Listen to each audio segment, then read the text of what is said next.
What a roller coaster of emotions this plane has been. I'll tell you what, when we did that maiden video, the comments that came in had me a nervous wreck for 5 or 6 days. It was awful. The TheRcSaylors people decided they wanted to hate on airplanes for a minute, and they found our video and they left their comments. But we're back to have some fun today. I kid, mostly. This is a very great new airplane from FMS. It comes in ready to fly, plug and play. It's got lights, flaps, and flight stabilization. Today's video, we're gonna fly, for fun, the ready to fly version. And I think after this flight, if I ever do fly this on the channel again, and I hope to, I might just take the ready to fly setup and bind it to my Spectrum radio or something, because this plane deserves a nice radio upgrade. Well, I'm excited to fly, so let's put it in the air and have some fun. Isn't that just such a good looking airplane? I really like this thing. It has black and white, so traditionally Abby and I like things that have a bit more pop to them, but if you're gonna have that cool look, black and gray and white is a really good way to go. Remember that black plane we had though? It was like an FPV one, or FPV capable. It was all black. Maybe, yeah. It looked really cool. I don't really remember. Little touch of right rudder, and then... Holy mackerel. I don't know. You were a little wild on these takeoffs. I throttled up maybe a little too fast there. You do on this plane need just a touch of right rudder. Down elevator. Down, down, down. Okay, better. Now, when I talk about TheRcSaylors people, guys, I'm mostly kidding, but if it is a TheRcSaylors fan that comes out to hate on us, it's the exclusive TheRcSaylors fan. The guy that will literally only fly drive TheRcSaylors, and you know, they wouldn't think of touching anything if it didn't have that TheRcSaylors sticker on it. This plane is really fun to fly. I think the only reason it's being held back right now, and I talked about this in the second maiden, we'll say, is the elevator is just a little bit sensitive, and so it makes it hard to have these smooth flybys in front of the camera, because you have that just little sensitive twitchiness. But other than that, it is great, even as the ready to fly setup. So if you wanted to really make this thing shine, you would bind it up to a hobby grade radio. I'll bet we could do a 4-point loop on this. Its climb rate is nice. Let's see if we can do it. 1, 2, 3, 4. Yeah, that's nice. Look at that shadow on the hillside back there. Oh, that's cool. Like chasing it. You only get that at certain times of the day. Get it this way too? Yes, like a knife edge. The shadow on the hillside. Wow, that's cool. Right below it. Can you get that? Yeah, I got it. Yeah, right at the top Barely. of the hill. I could do it again, maybe. I got it. It's fine. It doesn't look that great on camera. Nah, it's cool. So one thing I think is really cool about this plane is the tiny box it comes in. This is a big airplane for the box size. The engineers that designed the box are geniuses. The fuselage comes in 2 pieces and it's bolted together really well. You're never gonna have to worry about structural integrity. One other airplane does this, and I think it's the Arrow's Trekker, where that fuselage is in 2 pieces. That probably saves them a fortune on shipping. So that was a genius move by them. Still needs a touch of down elevator. It's climbing. Rudder over. Oh yeah, nice hammerhead. Beautiful. Wish I was better at 4-point rolls. Practice. That was a 4-point roll. Did you see it? No, I didn't. I think I saw maybe 2 of them. Yeah, it was about 2.7. I don't know if this is the best plane to do that on. I definitely could do it, but not the best plane for me to practice it on. I've only got 1 true flight under my belt.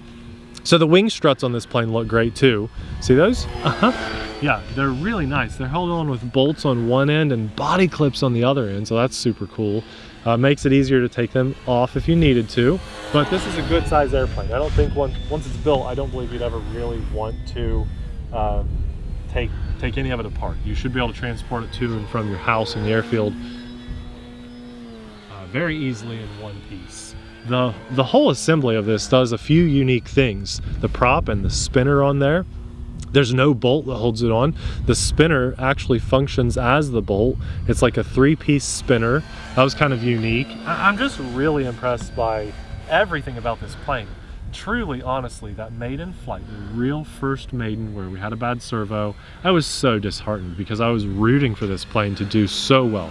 We were the first people in the world to have a video on it, and I was proud of that too. And so for me to come and say, look, this horrible crash happened, it just broke my heart. It really did. I wanted Nate it to doesn't do like well. to crash trainer-esque planes. Well, yeah, that's kind of a blow to the gut there too. I'm gonna try to pull off your favorite little maneuver, Abby. We'll see how it goes. All right, let's see it. Can we do it?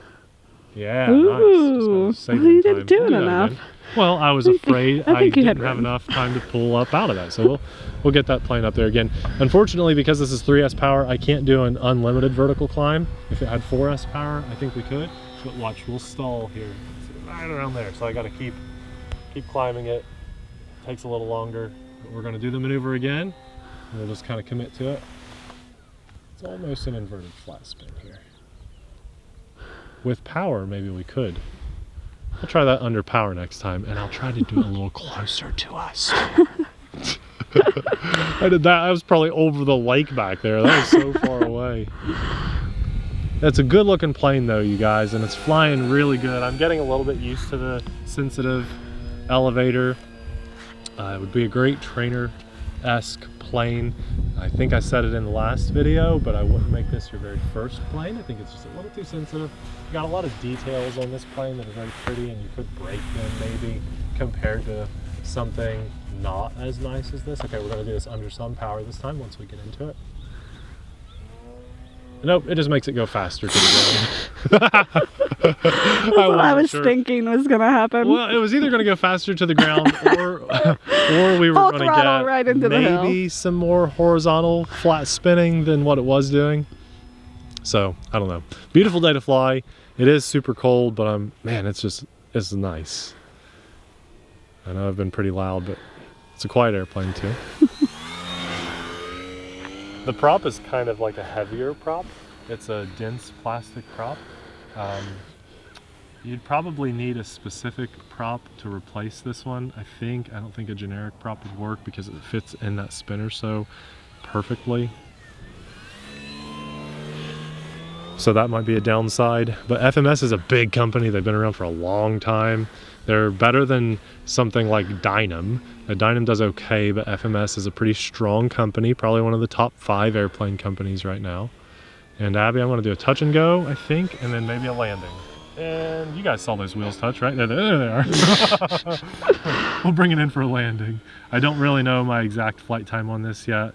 This being my second flight with no telemetry, I didn't bring my altimeter to the airfield, so let's see. We're gonna land at we'll just do no flaps and bring it in. There's no wind. There we go. There, you saved it from the road rash. Second flight, we're already getting used to it a little bit. That is a fun plane to fly. I'm glad this thing exists. FMS did a fantastic job with it. Just lesson learned, if you have a bad servo, don't fly your plane. Duh. There's not much else I could actually say about this plane than what I said during the flight, so I'll cut right to the chase. I like it. And if you want to pick one up for yourself, we'll have it linked in the description box below. We'll have a US link and a global link if those of you from around the world want to support us, as well as everyone living in the States here with us. We're very grateful. The growing family thanks you so much. This is a plane that I think a lot of people could be interested in, both intermediate pilots and beginner pilots, so it's a good opportunity to mention AMA. It's the Academy of Model Aeronautics. It sounds like a mouthful, but it's a very simple program. It's insurance if you're gonna fly these things. Not if you crash the plane and your foam splits in half, but if you crash your plane into someone's car or a person, God forbid, as long as you're flying by their guidelines, you're gonna be covered. And I highly recommend anybody flying RC planes, helicopters, jets, pick up AMA. They also insure cars and boats all under one umbrella. That price you pay covers it all. So it's a fantastic program. Hopefully none of us ever have to use it. I have heard stories of people using it, but what I do use on a regular basis is the magazines that show up once a month. I love the magazine subscription. It's included in the price. That alone to me is worth the price of admission. And then you also happen to be insured. So we'll have the AMA linked in the description box below. I want to say a massive thanks to God for getting us out in front of the camera and blessing us with this beautiful day in the middle of winter with no snow on the ground. It's cold, got the gloves on, but no wind. This is an awesome day. I can't believe we have it, so thank you. I also want to say a massive thanks to our Patreon supporters. You guys know it because we say it in every video. We are so grateful for that direct support. It is one of the most direct ways you can support our channel, and we thank you guys from the bottom of our hearts. Now, I think we'll have Abby choose one of her favorite beginner airplane videos, and we'll have that one popping up right about now. Thanks for watching. We'll see you there. Bye.